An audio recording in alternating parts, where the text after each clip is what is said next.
Italy in the 17th century is often remembered for beauty, art, and genius. That memory is incomplete.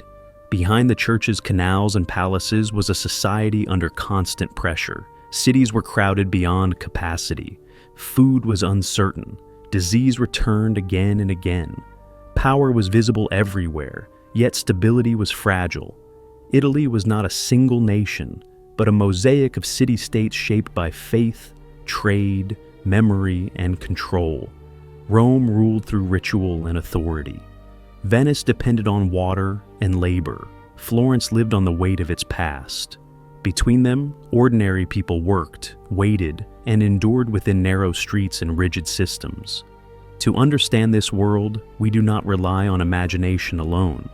With the assistance of AI, historical maps, engravings, and records are examined, compared, and reconstructed to recover scale, movement, and atmosphere without modern distortion.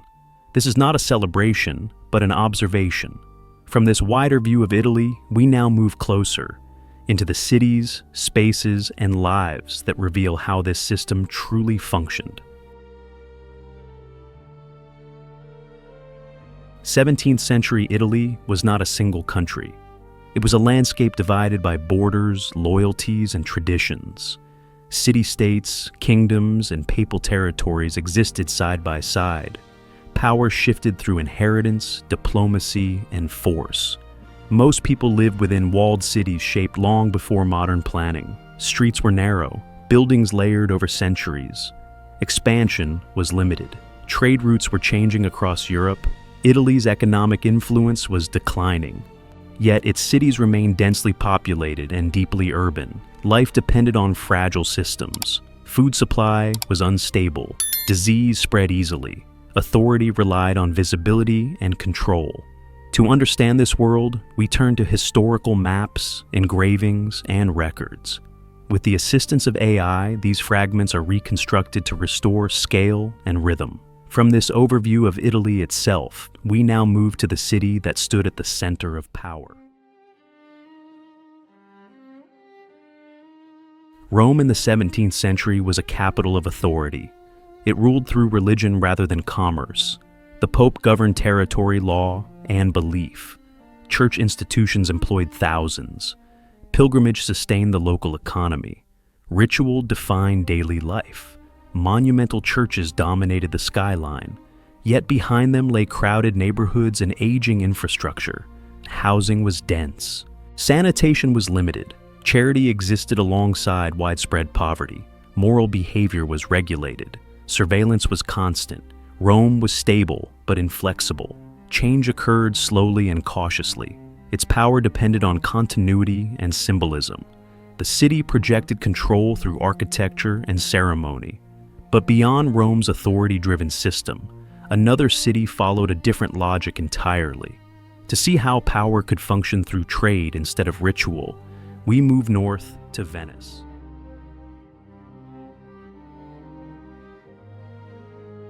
Venice was built on water and sustained by trade. Canals replaced streets, boats replaced carts. Merchants, sailors, and dock workers shaped daily life. Goods passed constantly through the lagoon. Organization mattered more than expansion. The city appeared wealthy and disciplined. Palaces lined the canals. Public order was carefully maintained. Yet, Venice faced growing pressure. Atlantic trade routes reduced its dominance. Competition intensified. Labor remained relentless. Ships required constant repair. Port workers endured long hours for modest wages. Venice survived through coordination rather than growth. Its strength lay in systems, not territory. Behind the elegance was continuous human effort, but not every Italian city adapted so smoothly to change.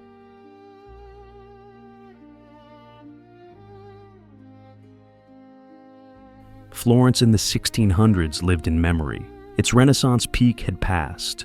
Innovation slowed. Political power rested with the Medici Grand Dukes. Administration replaced experimentation.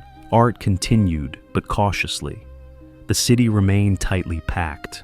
Workshops filled narrow streets. Guild traditions persisted. Economic opportunities narrowed. Textile production declined, migration increased.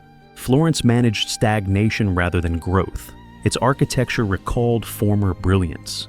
Its society focused on preservation. Life continued within inherited structures. Change was gradual and limited. Florence reveals how cities adjusted when momentum faded. But urban life was not shaped by rulers alone. Public space played a crucial role.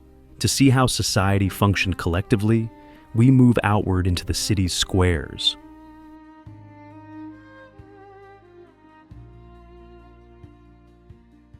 Public squares were the heart of Italian urban life. They were places of exchange, announcement, and observation. All classes crossed paths here.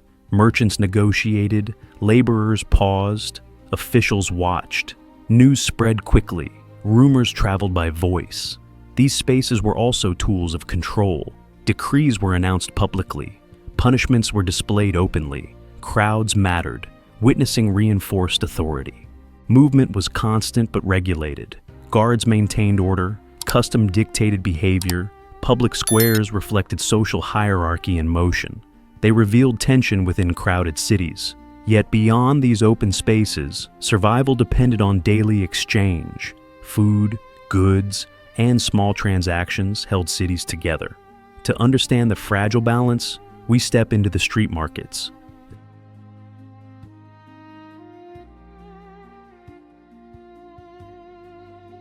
Street markets supplied daily necessities. Bread, vegetables, fish, and cloth were traded in small quantities. Most people lived without surplus. Prices mattered immediately. Markets were crowded and unsanitary. Food spoiled quickly. Noise filled narrow streets. Women often sold goods. Families depended on daily sales. A failed harvest meant hunger. Shortages triggered unrest. Authorities monitored prices closely. Bread riots were feared. Markets were not symbols of abundance. They were mechanisms of survival. Each transaction reflected vulnerability. Each day was uncertain, but markets depended on supply chains reaching beyond the city. Goods arrived through ports and harbors. There, physical labor sustained the urban economy. To see that hidden foundation, we move toward the waterfront.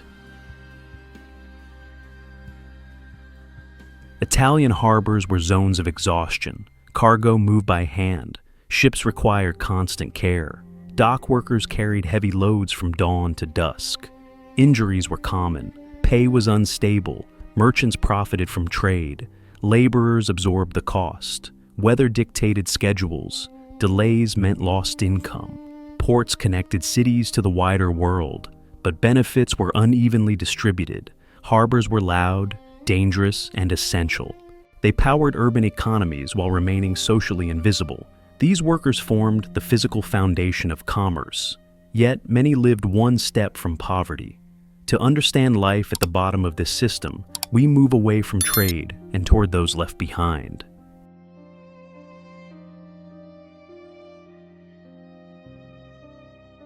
Justice in the 1600s was visible and severe. Punishment was meant to be seen. Prisons held suspects awaiting trial or sentence. Conditions were harsh. Executions and corporal punishment occurred publicly. Crowds gathered. Fear reinforced obedience. Deterrence mattered more than reform. Crime was associated with poverty and instability. Authority responded with force. Law functioned as spectacle. Pain became a message. Public punishment reminded citizens of consequences. Control was physical and immediate, yet even fear could not protect cities from collapse. Disease ignored borders, class, and authority. When plague arrived, every system failed. To witness that breakdown, we move into the final crisis.